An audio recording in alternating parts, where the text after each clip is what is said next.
RWBY original characters are RWBY Ocs to be short about it, a part of the fandom that really hasn't been touched by the toxicity of the fandom. Today we will talk about the fandom, where it stands on the toxicity level inside the fandom, and how it might be a beacon of hope for the RWBY fandom. I will be going over my personal experiences and give you feedback on other people, what they think about the RWBY fandom as well, in terms of original characters, of course. And Blade Charge, let's get into it. RWBY Ocs came into being after Volume 2 when the late Marty released his color rule for people who want to make a RWBY Oc. This is basically his set of rules on how to make a RWBY Oc right. The color rule is basically the rule that is used within the show, naming your OCs based off of a color. The names have to sound like a color or be an actual color. The name of it has to make you think of a color. Like the name Coral or Coal, for instance. Coral is pink and Coal is black. If you are making a RWBY Oc team, the name of the team would have to be color placed, like it has to sound like a color, or it has to make you think of a color when you hear it, like RWBY Ocs. Now, future play touch here, real quick, sorry to interrupt, but if you do want to make your own RWBY Oc, I will leave a link down in the description linking to the RWBY Oc wiki. Now on with the video. The RWBY Oc part of the fandom really didn't kick off until the end of Volume 3. Beforehand, we still had RWBY Ocs, it just didn't get as big until the end of Volume 3. That's how I remember it at any rate. I think it was due to Salem being revealed that probably caused it, maybe. I didn't get good details about it, so I'm just going based off what I remember. That we understand the beginning of RWBY Ocs better, it's time to talk about what has been happening as of late. All the toxic and non-toxic stuff about the RWBY Oc part of the fandom, at least. Just gonna get this out there, we'll just get it done with. So, earlier before Volume 8 happened, we had a Grimm contest where people from a select colleges would find their own custom Grimm, a Grimm OC to be exact. The toxic thing about it was that one of the main competitors for the competition was a Grimm Wendigo, and it was either somebody, one of the competitors, that was complaining about how the Wendigo was cultural appropriation, which inevitably started drama within the fandom, and the creator of the Wendigo, because of all this, decided to step down. So did the creator of the Rhino Grimm as well, because the Grimm that would win the contest would be selected by votes, and the Wendigo and the Rhino Grimm were the top two contenders.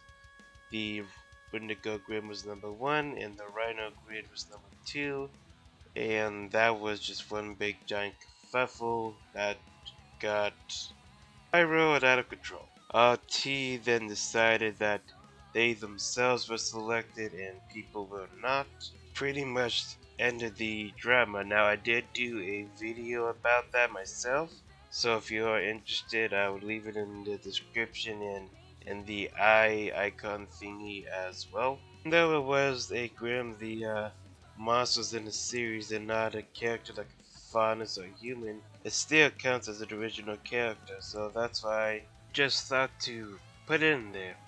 Also, the Viva competition for outfit does not count because a article of clothing is not a character, at least in RWBY. So, now I'm gonna go over problems that the RWBY OC community have, as well as other OCs and other fandoms, because these problems are pretty much a universal thing, and I just want to get them out of the way. Here we go. Overpowered OCs, oversexualized OCs, really edgy OCs, people who do OC versus OC battles but are so losers about it and will do whatever possible to make sure that they don't lose no matter what happens. It's basically God modding and all other forms of God modding as well. If you don't know what God modding is basically where a person be like, no, you can't do this, I can do this, this, and that. You can't do that, you can't do anything, you're stuck, you're gonna lose, I'm gonna win, blah blah blah. They take over the whole entire thing, make it go their way. These that can never be beaten for some reason.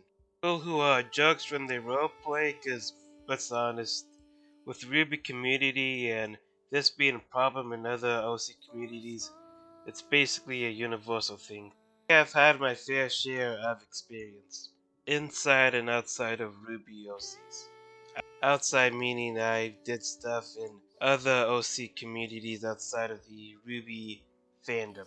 There is probably some stuff that I missed on this, so sorry about that.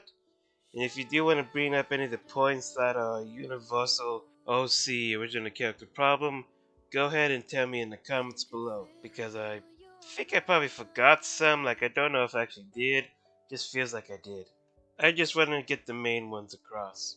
Now for RWBY problems in the OC that's not universal. When it comes to finest OCs, I think the main OCs are like wolf OCs, maybe like cat or dog OCs, maybe bunny as well.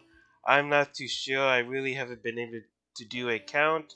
And if I did do a count, I would be probably trying to count for a long time and do so much digging trying to find other people's OCs and whatnot. Oh yeah, it ain't happening. I have mostly done my OC stuff in the Facebook OC groups, RWBY OC, as well as RWBY OC Nation. I don't really do the role-playing stuff too much on Discord. I haven't really have any complaints about it personally. The problem I had is when I go and I type in stuff trying to talk to people and I mess up my grammar and nobody knows what I'm talking about. Yeah, I have those days. Okay, I think this may be a niche or something, but a lot of people, from my experience, that make RWBY OCs, they are trying to make the appearance of an OC. There's this one site called Rimuru Games. It has a bunch of avatar creator games that you can use. People like to go and use the games on there to create their OC's avatar and such because they really can't draw that well. But when people can't really do artistic stuff, they really can't pay for commissions and whatnot, they go to Rimuru and make the OCs. I don't really know if that's a bad thing. I don't think so. It's just people complain that they keep using it and using it and using it and using it. So I don't really think that's a toxic side of it. If you do want to know who drew my OCs that I've used in this video and such, I'll their contact information down in the description, or at least the way how I contacted them. I mentioned before, or tried to at the very least, I have asked people on a couple of Discord servers, including one that doesn't like RWBY, most part, is what do they think about the RWBY OC side of things, like the OC side of the RWBY fandom. I forgot to take screenshots of their responses and everything, so I'm just gonna tell you what they were blatantly were. They were all saying pretty much that it was alright, it was decent and whatnot, which caught me by surprise. I was expecting some ranting going on, which I actually did get one rant. The guy was telling me in one message basically of how this one other dude that he was role playing with was treating him like a jerk and whatnot, and as I already stated, that is pretty much a universal thing amongst other OCs in other fandoms. And I have experienced stuff like that before, so to a degree, I do understand where he's coming from, and that type of experience does suck. It does. Moving on to OCs basically mingling with canon characters, or even making an OC from a ship of canon characters, like White Walsh, for example. There has been some toxicity in it that I've seen. I do not have any receipts to show you from this because obviously during those times when I saw the stuff that was happening, I didn't think to myself, huh, man, I should save this stuff for a future video. Should probably actually do that. But at any rate, I will now address the attention to OCs and RWBY fanfics, and all I really gotta say about it is it depends how good the writer is making that OC. That's all I pretty much got for that. I mean, maybe there are some examples of bad OC in RWBY stories, but that's basically about it. I'm gonna go out and read a bunch of RWBY fan fiction with OCs in them. So, when it comes to my conclusion about the RWBY OC community, despite the toxicity that's already in it, it's pretty alright for the most part. Not like great or anything, it still has toxicity in it, mind you, but it's still pretty alright. It is kind of surprising to me, like going into this, I thought there would be some more toxicity because the fandom is toxic.